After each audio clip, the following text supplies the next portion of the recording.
kiss for you.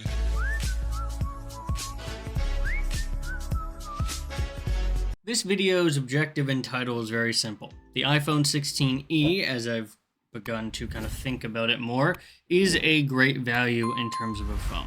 The pros and cons, as you can see, are being listed here, but really what people need to understand is that the iPhone 16e is for people that want a cheaper version of the iPhone 16. This is not going to be for people that wanted a refreshed iPhone SE. This is for people that want a 16 that is a little bit cheaper, that doesn't have all the kind of extra features. Pros for the 16e. The screen is the same quality as the ones you'll find on the 16, I'll bet slightly lower brightness. The chip is the exact same A18 chip.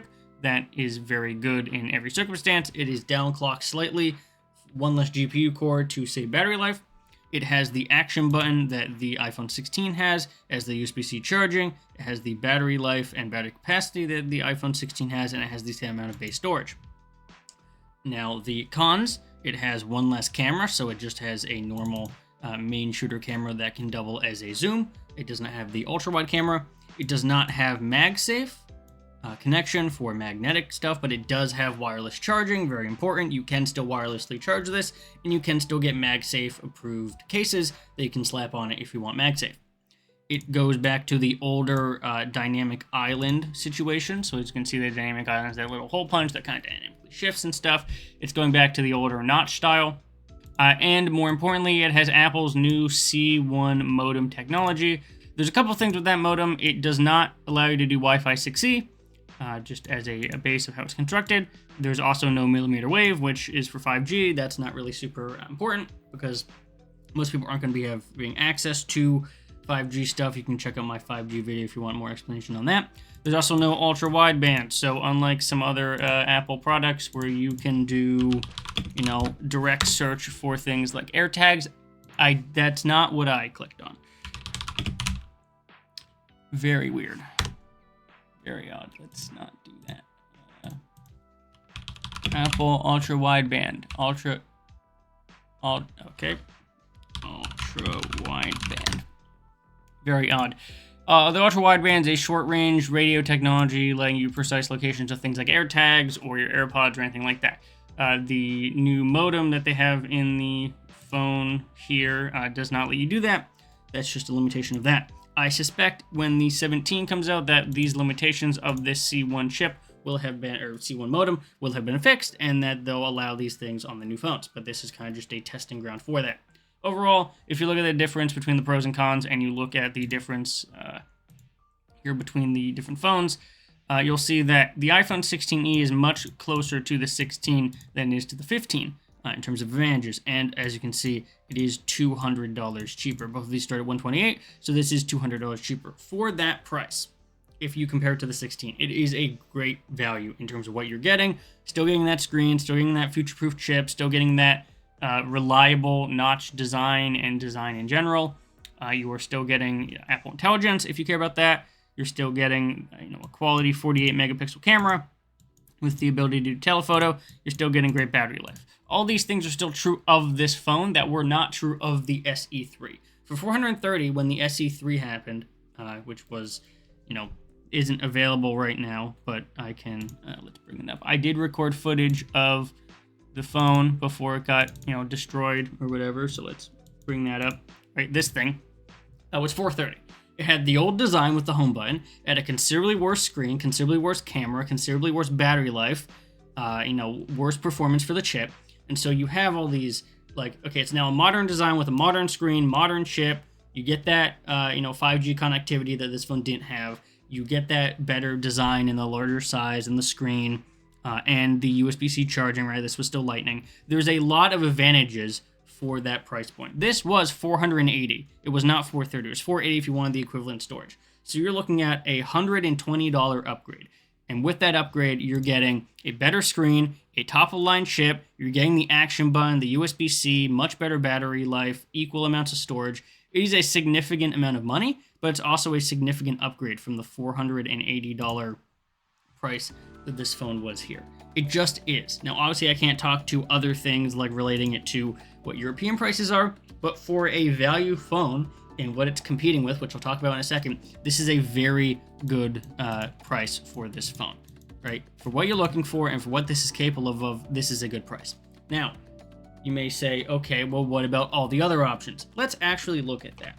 I talked about this in my Apple comparison for the laptops video, as well as a little bit in the naming schemes video that you should check out. But you need to compare these things to what they're actually competing against. For example, now the 9A is not currently out yet, but the 8A is a close competitor. This thing starts at $500. So let's click on buy and let's go through it, right? Let's just pick green. The only option is 128 gigs for $400. In this case, it's actually 500. They're doing a little bit of a promotion right now, but let's go unlocked. Let's do skip estimate. Let's skip that. All right, it's about $500, right? One configuration file. It's like this. You do have the two cameras. You have a plastic back. You have a standard screen. All that's there, right? And it's about $500. And then you compare that to, let's say, Samsung's phone. Let's just get to the, nope, not smartphone offers. Let's get to the Galaxy smartphones. Let's get to the S line. Let's get to the S24 FE edition right here. This phone is $650. It has more cameras. And I'm pretty sure that's about it.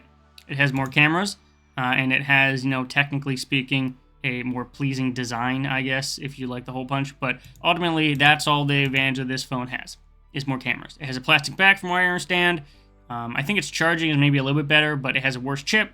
It has, functionally speaking, I'd say the same quality of screen. It's missing the action button. I would think the iPhone does better on battery life and also, storage-wise. 128 gigs starting, right? Now, it's less expensive, but it's still $60 to upgrade to the 256. So it ends up being, a $700 phone. Again, this phone's $50 more expensive. So for $50 more, you get, an extra camera, which in this case would probably be an ultra-wide. And so if you look at what this is actually what the iPhone's competing with here, 1680. It's competing with whatever the 9A is. So if I just, Google Pixel 9A, we don't know what that's going to necessarily cost, but we can say, what the rumored price is. I think it was $550. According to reports, the 9A is a $500 in the US, $600 for the 256 gig. This is currently in Indian rupees, so I would suspect it's probably, I would say, it's expected to cost $500. Yeah, so it's $500 for 128 and $600 for that. And so that's kind of what you're dealing with. And obviously you have to deal with all the Google bugs and stuff like that. And also, more importantly, you're not getting a top-tier chip in these Google phones. You are dealing with a Tensor G4, I believe. And if we just quickly check the benchmarks for that one, it'll give you, 1800 in the single and 3200. Compared to the latest Snapdragon Gen 3, it is significantly behind that. And I think compared to the latest phone, it's also significantly... so the Tensor G4 is below the Snapdragon latest for what Samsung will give you. And I think if we get versus A18, we can see real quick that the phone here gives significantly... Technically speaking, it has better cores, but I'm pretty sure in actual scores, it's, turboing less, it's doing less, right? Less bandwidth, less cache. I think, different process. The Apple one's a 3 nanometer node versus the Tensor's a 4 nanometer node. That's going to affect things like efficiency, right? We get to some benchmarks and performance. As you can see, the G4 is about 57% in single core and 54% in multi-core. These are big numbers, right? That's the difference between this A18, in this case it's doing the Pro, but it's the case for the A18 being a thing that can last, 5, 6, 7 years, and the Tensor being like a 2 or 3 year chip.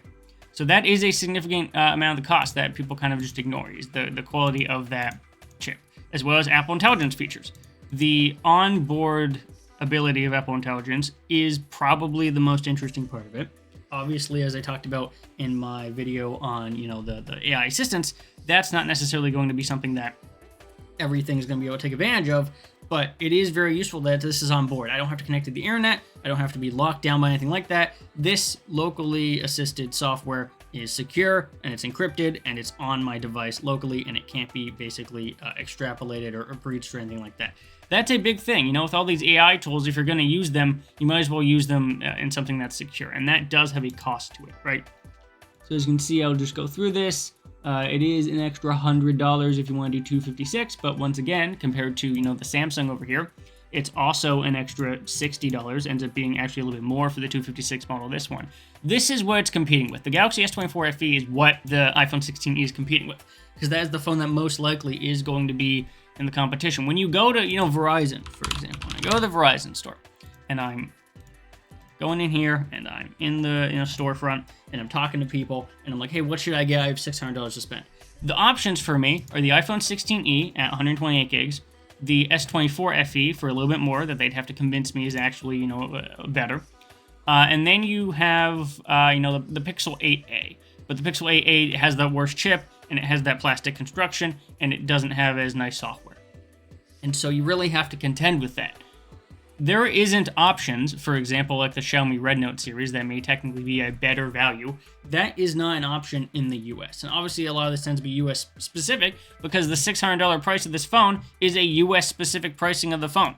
This is not necessarily related to what it is in other countries, which is why Apple tends to struggle. But for the US market and other markets where this is an equivalent of $600, your competition is the S24 FE here for $650. And it's also the Pixel, which is, $500, $550 with those caveats. We don't have the Redmi series. We don't have even normal Xiaomi phones. The closest one we have is like the OnePlus 13? Is that what we're going for? The OnePlus 13 is $1,000, $900. Let's see, do they have a cheaper model? The Nord line, if the Nord line is available. It's considerably cheaper, so let's see. We're trying to find something that's equivalent. 13R maybe, is that equivalent? That's 600 there, we found one. So the 13R, the OnePlus 13R is the OnePlus's version, and this works because it's on T-Mobile carriers. It works with T-Mobile, and it works with AT&T. I don't believe it works with Verizon. The CSM bands there might not work with it, but I believe for that, okay, what do you get? $600. Let's just, similar color scheme, right? What are you going to get? You're going to get 256 gigs of storage. Okay, so you're going to get more storage. RAM is kind of, questionable. What else are you going to get? You get a free gift. Notably, you get some free earbuds here, most likely because this phone isn't selling that well. You can add a protection plan, you get delivery, all that. You get a charger in the box. So if you're looking for a comparison, and this is the Snapdragon 8 Gen 3. So this does have a processor that is a little bit weaker than the A18, but it's also, a decent trade-off. And then you have, obviously, a 6,000 milliamp hour battery. That's bigger. You have a better 120 hertz display. And then you have a couple more cameras. So if you're looking for a $600 phone, you're going to be looking for this OnePlus 13R. If you're looking for a comparison that's actually better than the iPhone 16e. However, as we said before, what happens with OnePlus? Well, their software support isn't that good, right? This used to be, OxygenOS used to be a very good software that had great support and great customizability. It then got taken over by Oppo in terms of the software part of it. So it's basically moved to ColorOS, which is less secure. One thing that's important to know about ColorOS, it has ads on it. It has ads and ads tracking. So anytime you download an app, it'll bring you and show you an ad. Anytime you do things that you're trying to do, it'll bring you and show you an ad, right? It's designed to be cheaper and a cheaper operating system that will throw ads in your face when you're downloading apps or updating or doing things, right? So you have to contend with that. It's a great phone. The 13R right here, this is not what I clicked on. The 13R is a great phone. However, it is also important that it's a phone that will have ads on it. And so you have to contend with, do you want ads on your phone, and do you want a rocky ability to get software updates and security updates? I think OnePlus guarantees 3 years. Again, Apple's like 5 to 7, usually more in that 6 to 8 range actually. And so that's important, right? You can get a phone like this, that's great, but it's, maybe not that good in terms of software support. It's maybe not that good in terms of, having ads in the software and being able to actually get updates and things, actually get support for issues that you run into, right? that is ultimately what you have to contend with when you spend the exact same amount of money. For me personally, I'm used to Android and used to this kind of stuff, so I would get for $600 this phone because it's a great phone. But most people aren't going to want to have to deal with that, and they want that security to know that I can hand this phone to a kid or hand this phone to, you know, a teenager or something, and they can use it for 6 or 7 years and not need to buy a new phone immediately, right?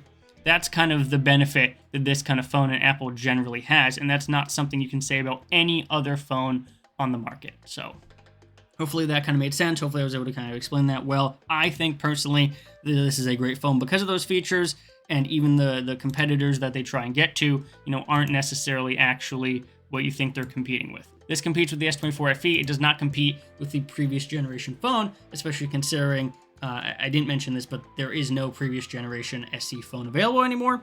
I have, you know, this kind of startup of the video here, which just talks about it. But this site is no longer available. If you try and go to it, it just redirects you to the normal iPhone site, and that's something you have to contend with. But I think ultimately the 16E is a good value for a phone, especially considering the other options right now in this space. Again, if you're looking for this kind of phone and you're looking at Android options, I'd recommend the OnePlus 13, right? But just know, 13R specifically, that's the one that's cheaper. But just know, obviously, that it will have ads and things you have to contend with there. So hopefully that made sense. I'll see everyone in the next video. Thank you for watching, and yeah.